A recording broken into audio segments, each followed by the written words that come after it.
याच्यामध्ये हा flower pot आहे, आपल्या कृती उपक्रमांचा फ्लावर पॉट आहे. वेगवेगळ्या या ठिकाणी आपल्याला कृती करायच्या या फ्लावर पॉटच्या माध्यमातून. त्यातल्या आज आपण काय करूया, ह्या 3च बघणार आहे, पण लक्ष देऊन बघायच्यात. हा, पहिली स्ट्रिप्स मी घेतली आहे बघा. छान आहे का रे हे फुल? छान आहे. पण हे आपल्याला काहीतरी शिकवतंय बघा. पण या फुलाची कृती करायची ती या पट्टीवर दिलेली. काय दिलंय?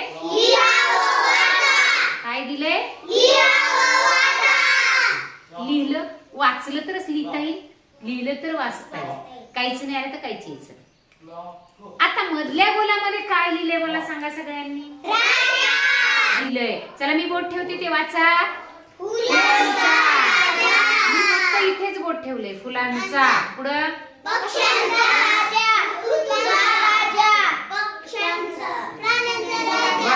एवढंच वाचायला सांगितलंय मी. फुलांचा, पक्ष्यांचा, ऋतूंचा, प्राण्यांचा, फळांचा, या सगळ्यांचा राजा आपल्याला ओळखायचा आहे. आपण एक एक बघूया. मी बोट ठेवले सांगा. राजा. फळांचा राजा कोण बरं? आंबा. बरोबर आहे. चला हे कोणतं वाचा? सांगा. फुलांचा राजा गुलाब. पाठ झालं पाहिजे वाचून वाचून. चला वाचा पुढचं. गरुड. Very good. चला वाचा पुढचं.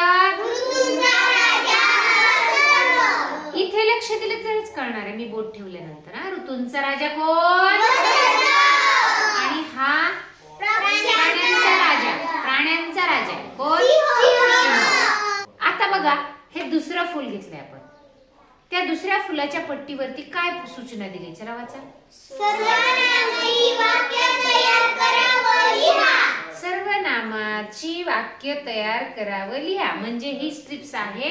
या फुलामध्ये आपल्याला काय तयार होणार आहे? कशाचे? सर्वनामाचे वाक्य. सर्वनाम कोणकोणते आधी मला सांगा.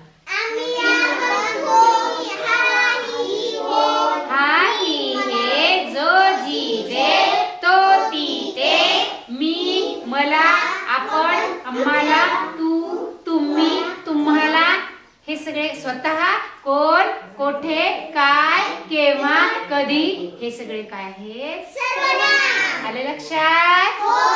आता या गोलामधले सर्वनाम वाचणार आहे तुम्ही सगळ्यांनी. वाचा.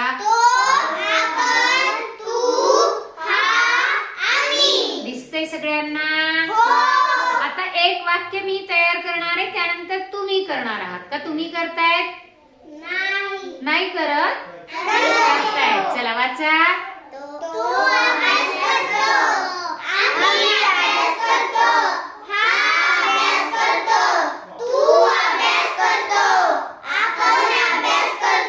केली का आपण सर्वनामांची वाक्य तयार? Very good. आणि आता बघा आपल्याला धडा कविता असतात की नाही पुस्तकामध्ये. कविता लिहिणाऱ्याला काय म्हणतात? कवी. आणि महिला जर असेल तर कवयित्री. आणि धडा लिहिणाऱ्याला काय म्हणतात? लेखक. आणि महिला असेल तर लेखिका. तसंच आपल्याला या स्ट्रिप्स वरून या फुलांवरती कृती काय करायची ते इथे लिहिले. वाचा बरं. टोपण नावे लिहा व वाचा. आता बघा कुणाची टोपण नावे लिहायची आणि वाचायची? कवी आणि साहित्यिकांची. आता पहिलं नाव आहे वाचा. विवा शिरवाडकर. दुसरं नाव चला वाचा. पुढे वाचा.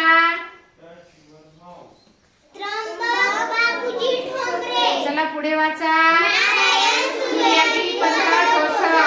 चला वाचा. प्रल्हाद केशव. पाठ झालं पाहिजे वाचून वाचून. आता यांची आपल्याला टोपण नावे बघायची. जसं आपल्याला प्रत्येकाला टोपण नाव असतं की नाही? आपल्याला घरी वेगळंच नाव असतं आणि शाळेत आपलं हजेरीपटावर वेगळंच नाव असतं की नाही सोहम? विवा शिरवाडकर यांचं टोपण नाव आहे. नीट कान देऊन ऐकायचं. कुसुमाग्रज. विवा शिरवाडकरांचं टोपण नाव काय आहे? चला दुसरं नाव वाचा. नारायण सूर्याजीपंत ठोसर यांचं टोपण नाव आहे रामदास. यांचं काय आहे? रामदास. यांचं नाव काय आहे? चला, त्रिंबक बापूजी ठोंबरे. काय नाव आहे? यांचं टोपण नाव काय आहे? Very good, Balkavi. प्रल्हाद केशव आत्रे यांचं टोपण नाव काय? केशव कुमार. Very good. आणि हे वाचा बरं. कृष्णाजी केशव दामले यांचं टोपण नाव काय आहे? केशव सूत. काय नाव आहे? केशव सूत. चला, छान. आता आपण हे काय करणार आहेत? छान समजून वहीवरती सुद्धा लिहून घेणार आहेत. आज आपण फक्त या 3 स्टेप्स पाहिल्या, त्यावरची समजली सगळ्यांना? काय अवघड वाटलं? कसं वाटलं सोहम? छान वाटलं. चला, छान छान.